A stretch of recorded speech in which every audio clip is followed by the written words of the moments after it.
A wild day in the world, March 24th, 2025.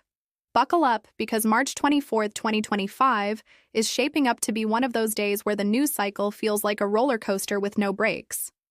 From Wall Street's latest twists to political fireworks in Washington and jaw-dropping headlines from across the globe, there's a lot to unpack.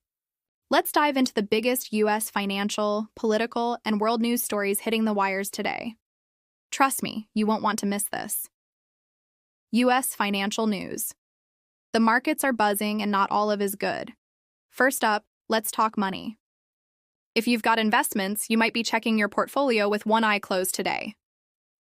The U.S. stock market is a mixed bag right now, and the headlines are screaming about it. Reuters reported that Wall Street's new private credit titans, those shadowy figures worth over $61 billion, are shaking up the ranks of the super wealthy. These folks have turned an obscure corner of finance into a gold mine, and it's got everyone from Bloomberg to the street buzzing.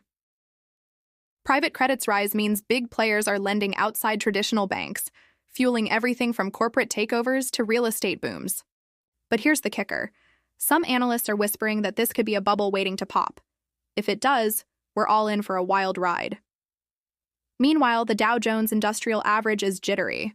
After a broad sell-off earlier this month, thanks. March 11, traders are on edge.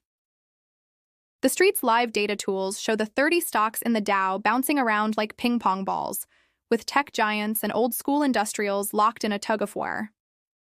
Gold's dipping too, per Reuters, as the dollar flexes its muscles, though it's still eyeing a third weekly gain. Investors are spooked by Fed officials hinting at a cautious policy approach amid economic uncertainty. Translation? Interest? Rates might stay high, and that's got the housing market sweating bullets. If you're trying to buy a home right now, good luck. Mortgage rates aren't budging, and sellers are clinging to their properties like life rafts. On the flip side, there's some optimism trickling in. Bloomberg's reporting that positive macroeconomic factors like easing trade tensions are giving major indices a 6% boost this month so far. It's not all doom and gloom, but the vibe on Wall Street today is like a high-stakes poker game. Everyone's bluffing, and no one's quite sure who's got the winning hand. U.S. political news. Trump's still stirring the pot now. Let's pivot to the political circus in D.C. because, of course, it's a doozy today. President Donald Trump is back in the spotlight, and he's not exactly keeping things quiet. CNN's got the scoop.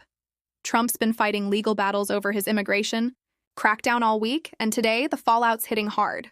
Migrants in certain programs have until April 24th to leave the country, per a Federal Register notice, and the backlash is deafening. Town halls across red and blue states are turning into shouting matches, with constituents grilling politicians over everything from job cuts to border policies. Reuters even says Trump's latest regulatory freeze is throwing the U.S. fishing industry into chaos. Apparently, those lobster traps aren't getting any love from the administration. But that's not all. Trump's pulling security clearances like they're candy from a piñata. Kamala Harris and Hillary Clinton are the latest to get the axe, according to Reuters. It's a bold move, and the political Twitter sphere, or whatever we're calling X these days, is ablaze. Supporters are cheering it as a power play. Critics are calling it petty revenge.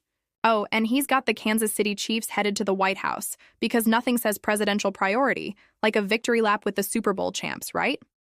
Meanwhile, Chuck Schumer's digging in his heels, refusing to step down as Senate Democrat leader despite calls to quit. The Washington Post says his party's fracturing over how to counter Trump's agenda, especially with the Department of Education overhaul on the table. Trump's pushing to dismantle it, and the debate's getting ugly. Parents, teachers, and unions are up in arms amid the chaos if that actually goes through. It's classic Washington, all noise, no compromise, and a whole lot of finger-pointing. World news. From Greenland to Kyiv, it's heating up. Zooming out to the global stage, things are just as spicy. The big headliner, J.D. Vance, our fiery VP, is throwing punches at Denmark over Greenland. Hindustan Times says he's calling them out for not being a good ally, while Trump's eyeing the island's bountiful resources. Picture this. The U.S. wants to scoop up Greenland like it's a Black Friday deal, and Denmark's not having it. Vance doubled down today, saying it's all about securing America's future. Think rare earth minerals and military bases. The world's watching this one closely, because if Trump pulls this off, it's a geopolitical game changer. Over in Ukraine, the war's still grinding on, and today's a big day for talks. Reuters reports that the US and Russia are hashing out a possible Black Sea ceasefire, huge if true. Kyiv got hit hard by a Russian drone attack yesterday, killing 3, including a 5-year-old, per NPR, and the wounds are fresh. Ukraine's President Zelensky's in a tough spot. Cede territory and risk political suicide, or keep fighting and hope the West doesn't blink.